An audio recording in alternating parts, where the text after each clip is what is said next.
नमस्कार दोस्तों, आज हम बात करेंगे धवन 1 रॉकेट इंजन के बारे में। मैं आपको बता दूं कि ये एक प्रकार का क्रायोजेनिक रॉकेट इंजन है जो कि पहली बार देश के अंदर किसी प्राइवेट स्पेस एजेंसी के द्वारा बनाया गया है। आपको याद होगा पिछले साल देश के अंदर जो प्राइवेट सेक्टर है उसको ओपन कर दिया गया था, मतलब प्राइवेट पार्टिसिपेशन भी हो सकता है। और इसी को देखते हुए जो पहली प्राइवेट स्पेस एजेंसी है भारत की, स्काई रूट, उन्होंने यहां पर इसको डेवलप किया है।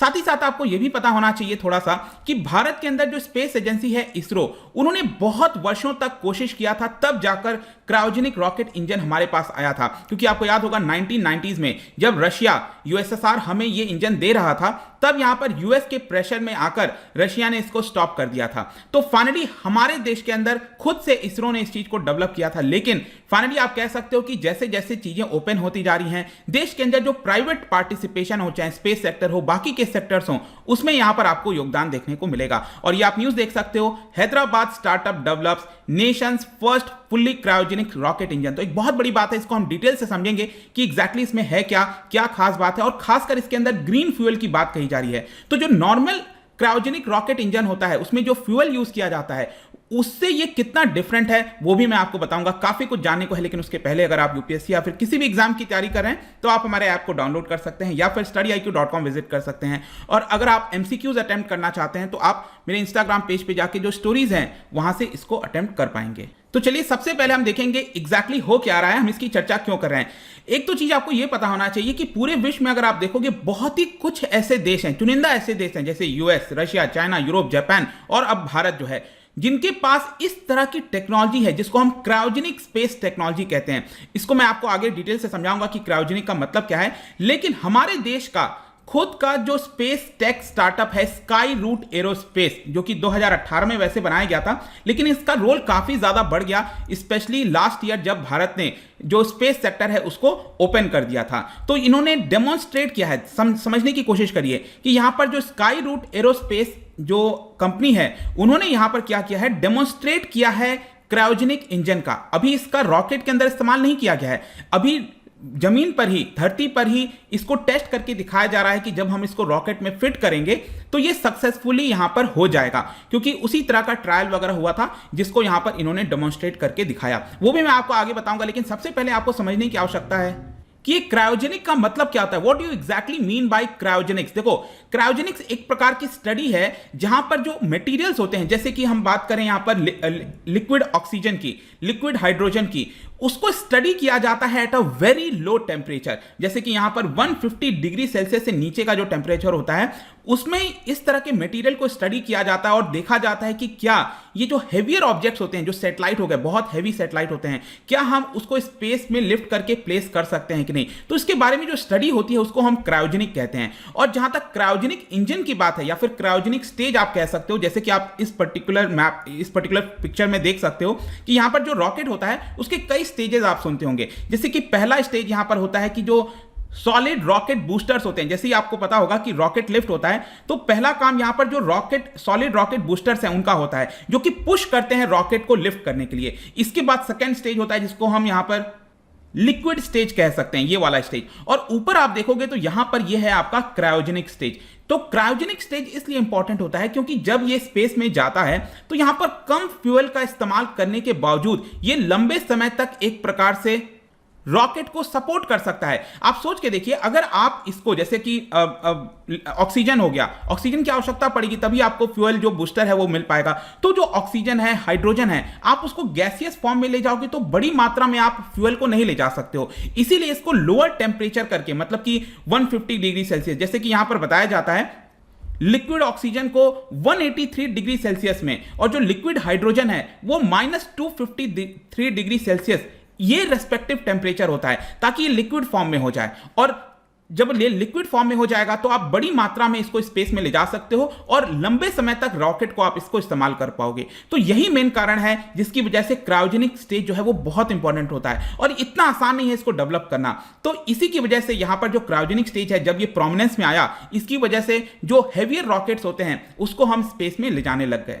और ये जो दोनों फ्यूल होता है, liquid oxygen and liquid hydrogen, इसको रेस्पेक्टिव टैंक में स्टोर किया जाता है और जो टर्बो पंप है उसके माध्यम से पंप किया जाता है और एक प्रकार से हाई फ्लो रेट आपको देखने को मिलेगा। और इसी की वजह से यहां पर जैसा मैं आपको बार बार बता रहा हूं कि रॉकेट जो है वो लंबे समय तक हम इसको स्पेस में इस्तेमाल कर सकते हैं। तो ये तो हमने समझ लिया क्रायोजेनिक इंजन क्या होता है, क्रायोजेनिक स्टेज क्या होता है। लेकिन अब यहां पर क्वेश्चन आता है कि ये जो स्काई रूट एरोस्पेस जो कंपनी है उन्होंने जो ये डेवलप किया है इसको कौन से रॉकेट में इस्तेमाल किया जाएगा। तो ये जो कंपनी है ना वो यहां पर विक्रम लॉन्च व्हीकल जो है उसको डेवलप करी है। विक्रम 1, विक्रम 2, विक्रम 3, ये 3 तरह के जो लॉन्च व्हीकल हैं इसको डेवलप किया जा रहा है। जैसे कि विक्रम 1 वाला जो है वो बताया जा रहा है कि 2022 में इसको लॉन्च किया जाएगा, फिर विक्रम 2 जो है वो आपका 2023 में लॉन्च किया जाएगा। इस तरह से इनकी प्लानिंग है। तो ये जो लॉन्च व्हीकल है उसके अंदर जो इंजन होगा क्रायोजेनिक इंजन वो ये वाला इस्तेमाल किया जाएगा। और इस क्रायोजेनिक इंजन का नाम क्या रखा गया है, ये रखा गया है धवन 1। तो ये चीज आपको यहां पर ध्यान में रखनी है। और अभी के लिए बताया जा रहा है कि ये जो विक्रम रॉकेट्स डेवलप किए जा रहे हैं इनके पास जो पे लोड कैपेसिटी है वो कोई बहुत ज्यादा नहीं है, it is just around 720 kilogram के आसपास, जो कि लो अर्थ ऑर्बिट में जो सैटेलाइट है उसको प्लेस कर सकता है। लेकिन अपने आप में एक बड़ी बात आप समझिए, भारत के पर्सपेक्टिव से अभी तक जितना भी काम है स्पेस का वो सिर्फ इसरो के द्वारा देखा जा रहा था।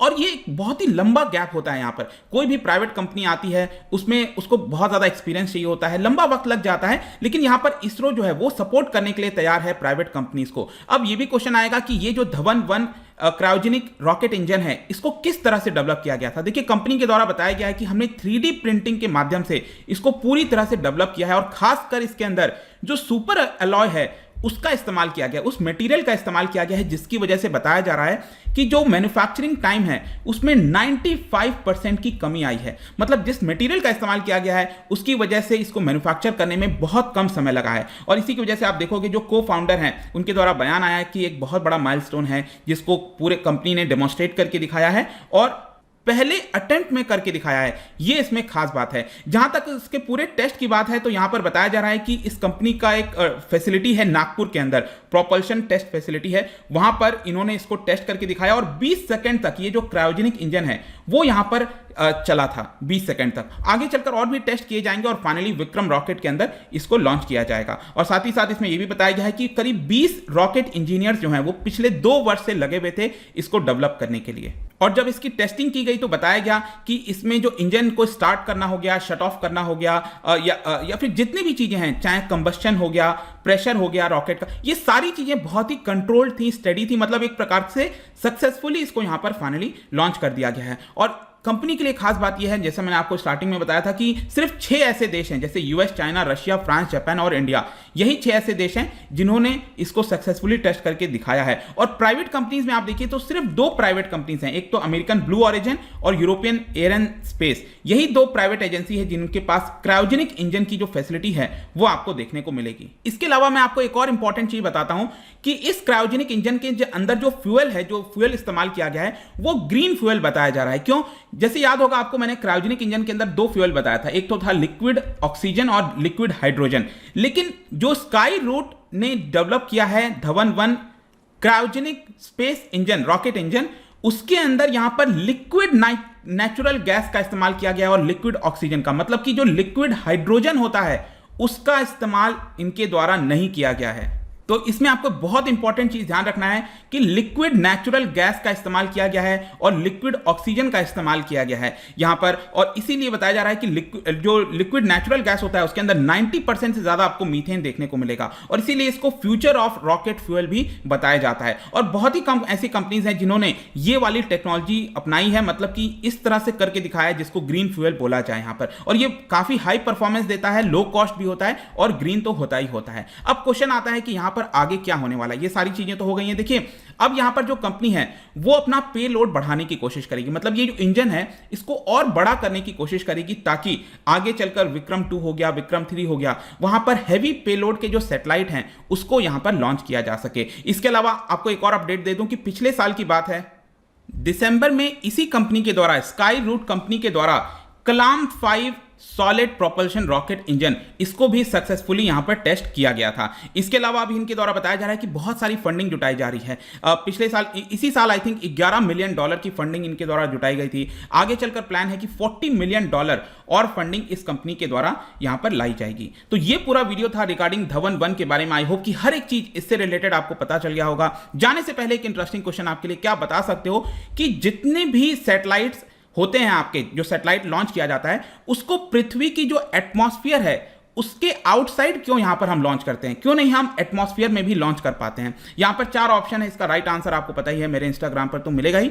वहां पर अगर आप नहीं हो कोई बात नहीं, टेलीग्राम से भी ले सकते हैं इसका सही उत्तर। मैं कई सारे एमसीक्यूज यहां पर डालता रहता हूं स्टोरीज के फॉर्म में, आप जाकर प्ले कर सकते हो। बाकी अगर आपको पीडीएफ चाहिए तो टेलीग्राम पर आइए, अलग अलग सोशल मीडिया पर भी आप जुड़ सकते हैं। साथ ही साथ यूपीएससी या फिर किसी भी एग्जाम की तैयारी कर रहे हैं तो आप हमारे ऐप को डाउनलोड कर लीजिए। आई होप कि वीडियो आपको पसंद आया होगा। मिलता हूं आपसे next time, till then thank you very much, see you soon.